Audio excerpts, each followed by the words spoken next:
Previously, in the land of the wolf, White Paws granted us the privilege of observing a moving moment in her family life.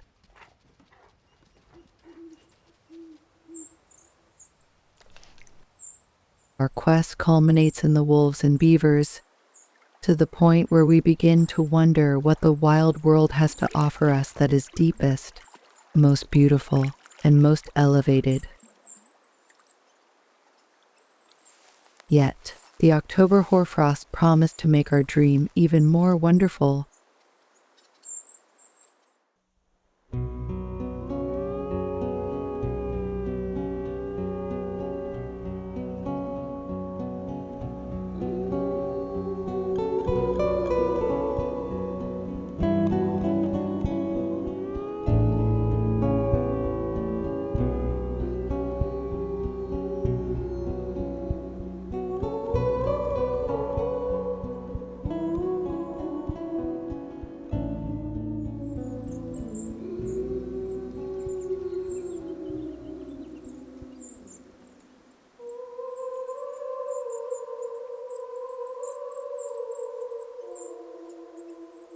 A morning with hoarfrost just the way I like them. I hear the slightest rustling in the frozen vegetation.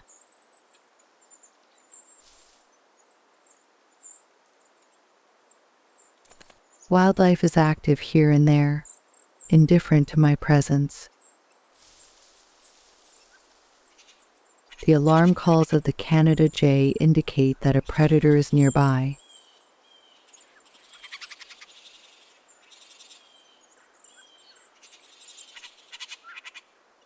The lynx has little chance of capturing one of these cunning birds.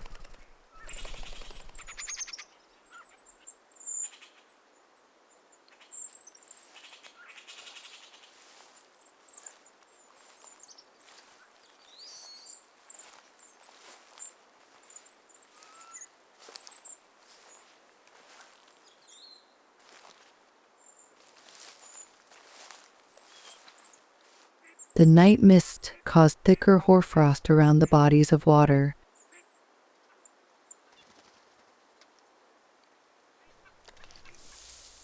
This is where I find Robin and the birds. I wonder what odor he sniffed.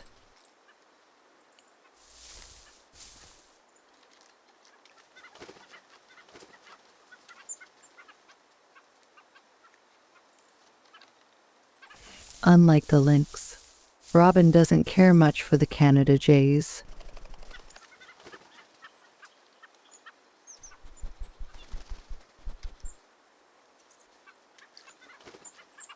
A scent in the air catches the wolf's attention.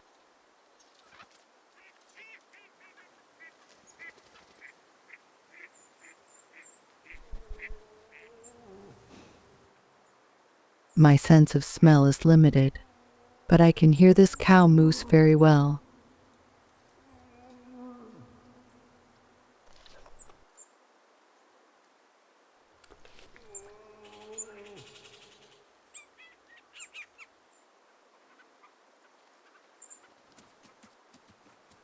Robin is not really hunting. He is scouting the area, as the pack members have been doing for the past few weeks.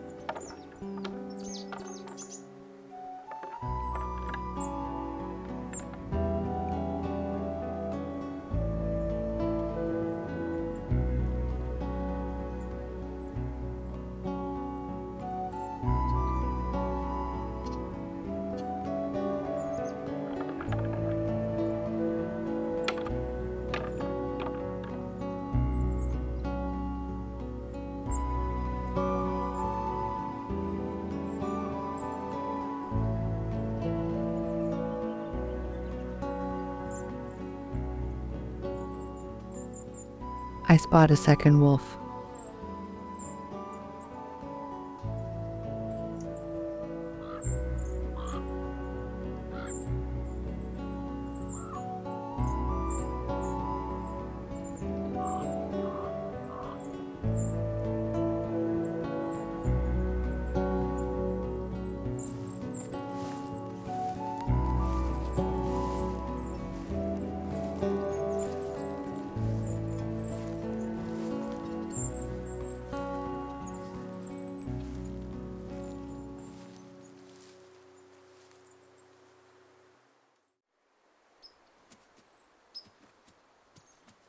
Not far away, a nuke follows from a distance the Canada lynx that I glimpsed earlier.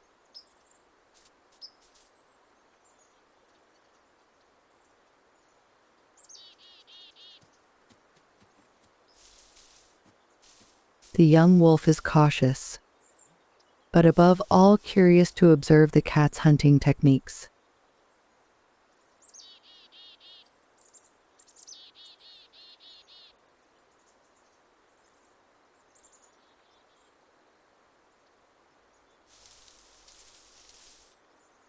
A nuke picks up the sounds of a small rodent moving. However, I would be surprised if she is as skilled at mouse hunting as a fox or a coyote.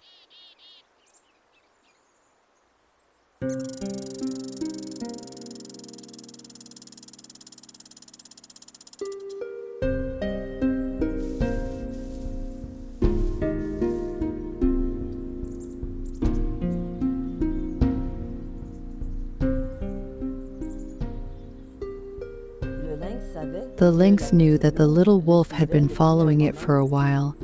It regularly encountered the Manitous in the Valley of the Moose, and even though its size was smaller than that of a young wolf, its climbing skills gave it confidence. Like bears, it only had to take refuge in a tree if it got into trouble. The mornings with Hoarfrost made it easy to observe such relationships between animals. For Monique, Reynald, and I, there was no question of missing one. When the wolves started staring in a particular direction, it was often that famous lynx.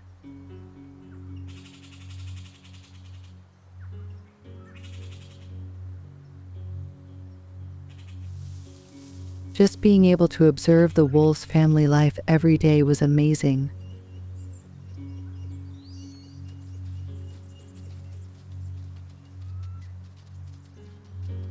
Reuniting with an elder like Robin always excited the youngsters, who encouraged it to regurgitate food for them by licking its muzzle.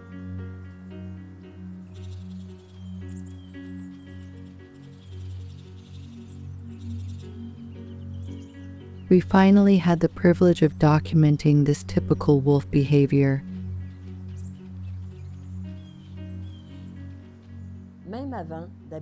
Even before we lived in the land of the wolf, autumn was our favorite season because the cooling temperature makes wildlife very active. Mammals have more beautiful fur than in summer, and bull moose and rut proudly wear their crowns. Not to mention the colors that magnify the vegetation.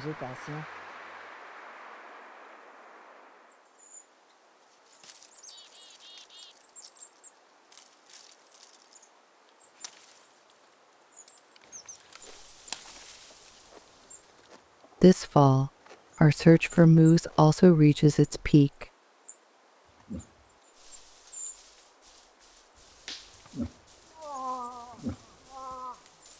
An impressive male, whom we call Goliath, became the darling of the females, much to the despair of King Arthur, who had to give him his rutting zone and his brides.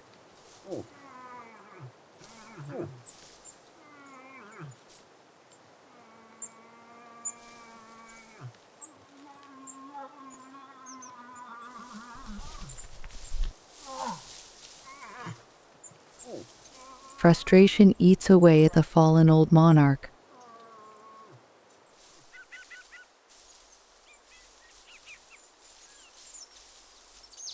A cow sometimes leaves the mating zone forbidden to other bulls. Arthur then tries to attract and seduce her.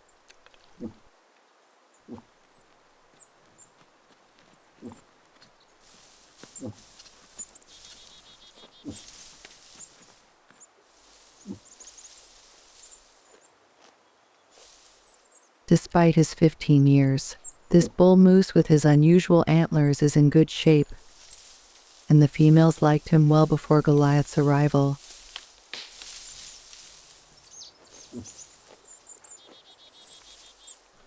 Our old friend is trying to establish a new rutting zone near the one his rival stole from him.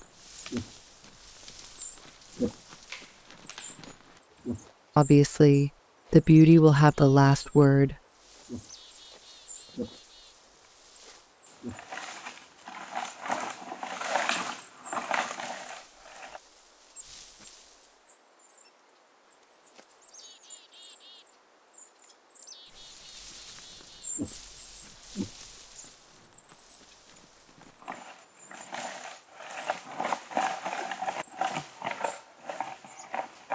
Arthur's cunning actions do not escape the powerful Goliath, who patrols the border of his fiefdom to defend his rights.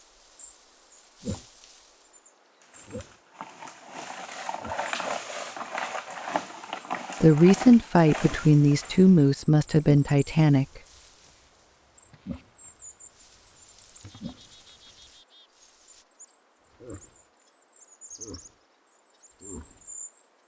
Arthur keeps a low profile as soon as the victor gives him warnings.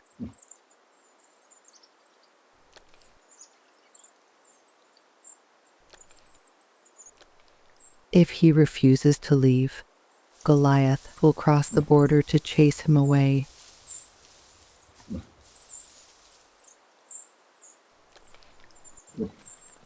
The old moose must move away. Final warning from Goliath.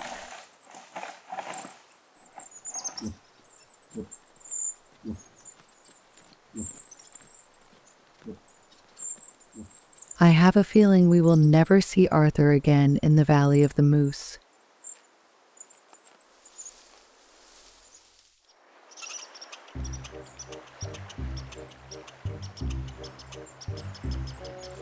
Pico, the American mink, makes his daily round near the camp.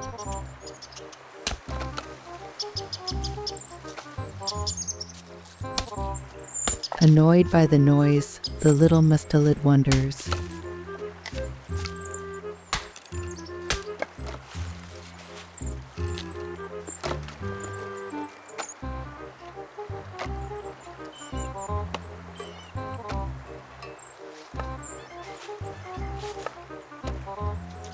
As for this red squirrel, it is wary of the mink, which might consider it as prey.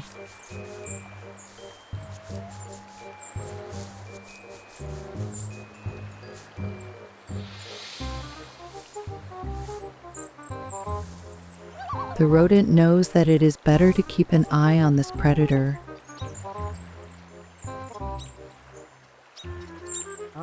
In October, the days become shorter and colder.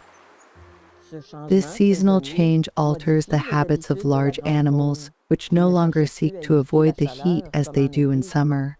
In the land of the wolf, this meant that we could observe wildlife in the middle of the afternoon with a good chance of success.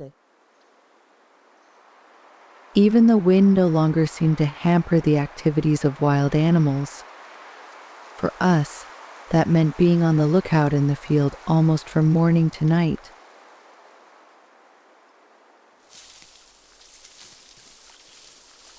Everything we saw was amazing.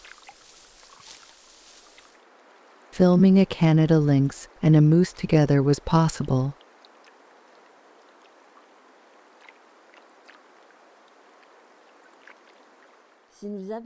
If we were lucky enough to spot wolves resting, we could spend hours with them and document their behavior.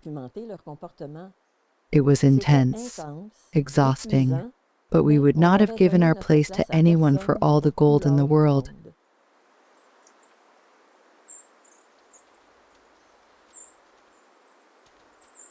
On this rather warm afternoon for the season, White Paws sets off on an adventure. The pups find themselves alone at the crossroads, serving as a rallying point for the pack.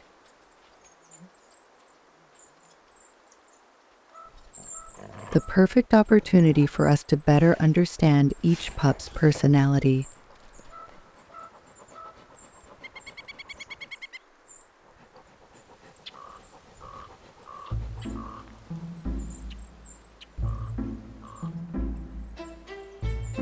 Tamara noticed the spider. It stopped moving so as not to attract any more attention.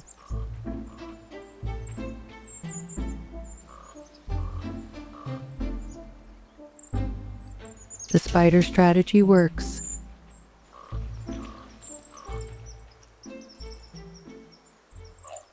The gentle breeze lulls the young to sleep.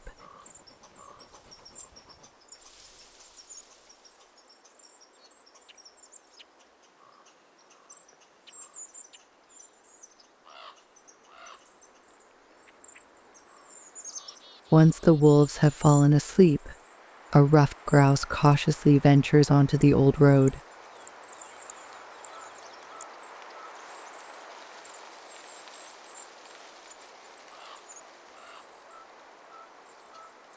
Nobody pays attention to it.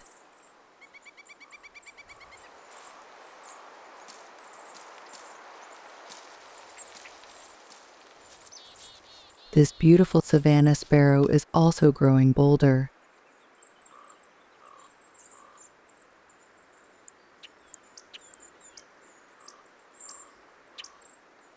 Sparrows, rusty blackbirds, and least chipmunks. With all these little lives bustling around, it is hard to sleep.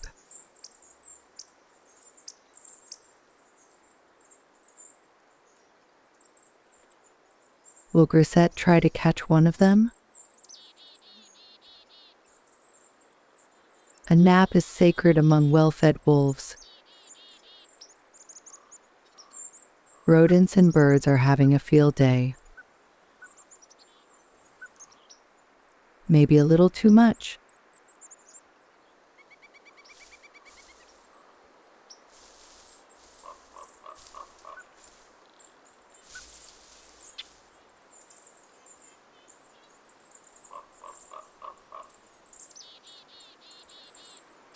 Here is Shadow, the dominant wolf pup of the litter. His sister Tamara is second in the litter hierarchy. The roundness of Anouk's belly impresses me. Wolves, even young, can ingest several kilos of a carcass. This is clearly the case here. The nap is coming to an end, at least for Winnie and the black pups.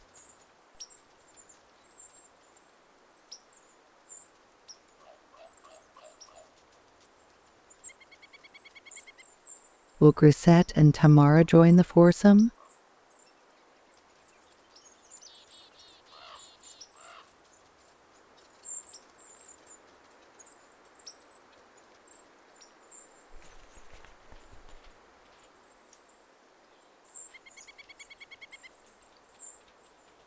The wolves seem to hear or sniff something that escapes us.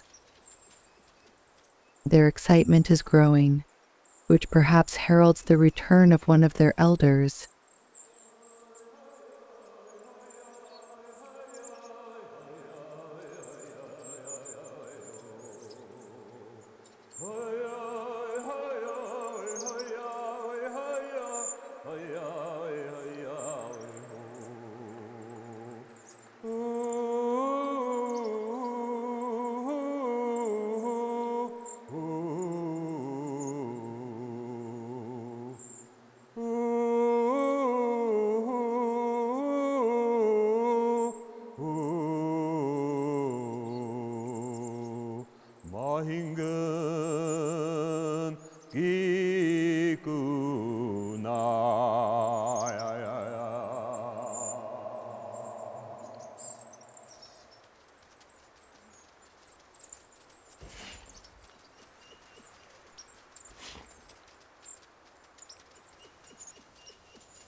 The young beg Robin to regurgitate food for them, but he keeps them waiting.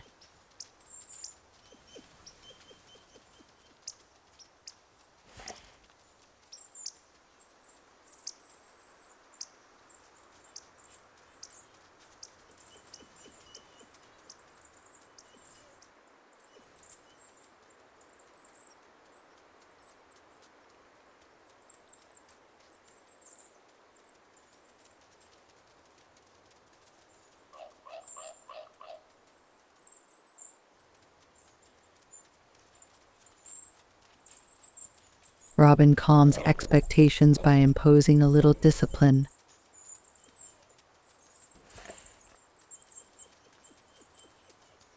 The pups are desperate to persuade him to share the contents of his stomach. Robin alone will decide when the young will receive a share, assuming that he agrees to give them one.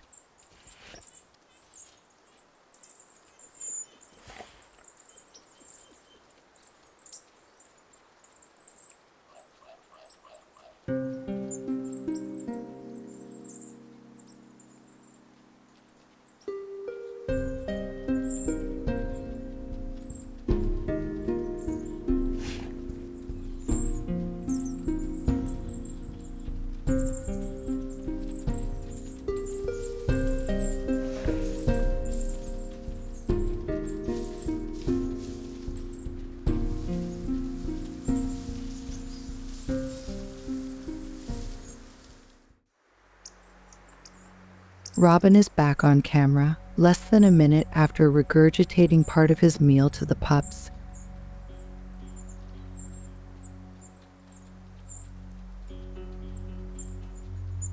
Each wolf earns its favorite resting spot, including Robin.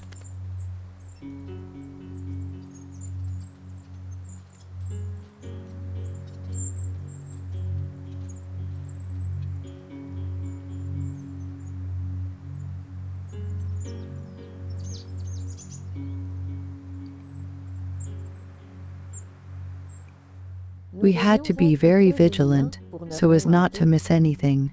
We must have had eyes in the back of our head, because White Paws, Hiawatha, Mindy, or Big Red could come back at any moment.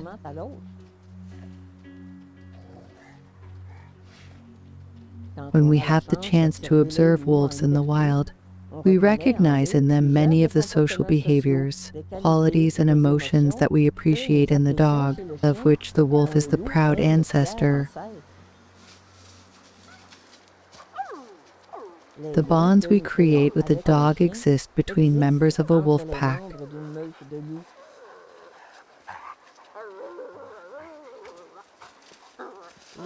To play is also a way to strengthen them, as much for the dog, its human friend, as for the wolves.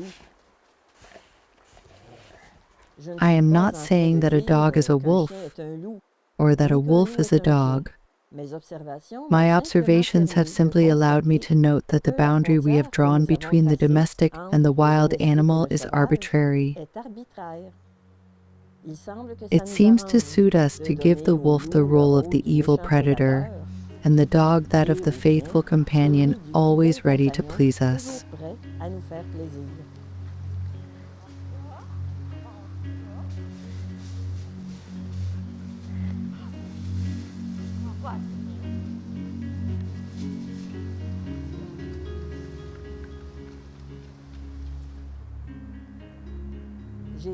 I have already mentioned the myth presenting the wolf as a harmful competitor who steals game from hunters.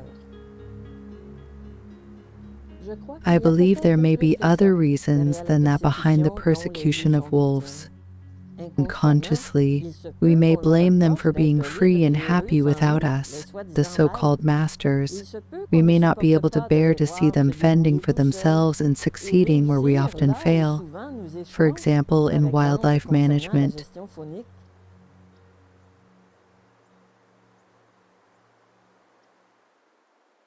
With its morning hoarfrosts and its free animals yearning to live in peace, the land of the wolf made me discover the world differently,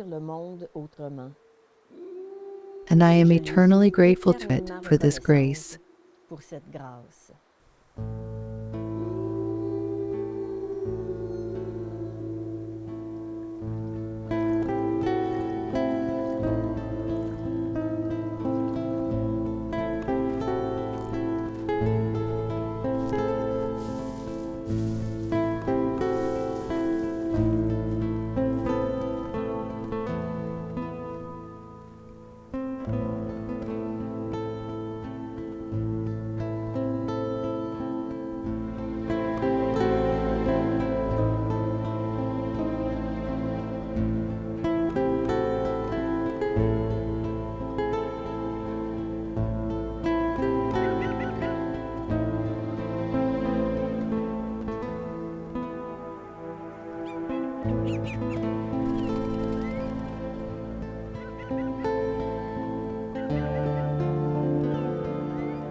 In the next episode, I promise you an amazing mix of action and emotion.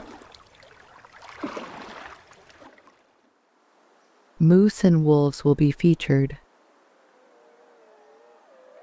Gathered in the Valley of the Moose, the entire pack will sing its song of freedom.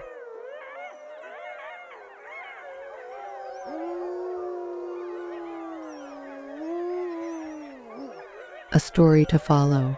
In the land of the wolf, Miigwech Manitous, we-ah-hey-ah-hey-oh, we-hi-ya-hey-hi-ya-hey-hi-ya-hey-oh. Vinnerge-mahingen, we-hi-ya-hey-oh, hi-ya-hey-hi-ya-hey-oh.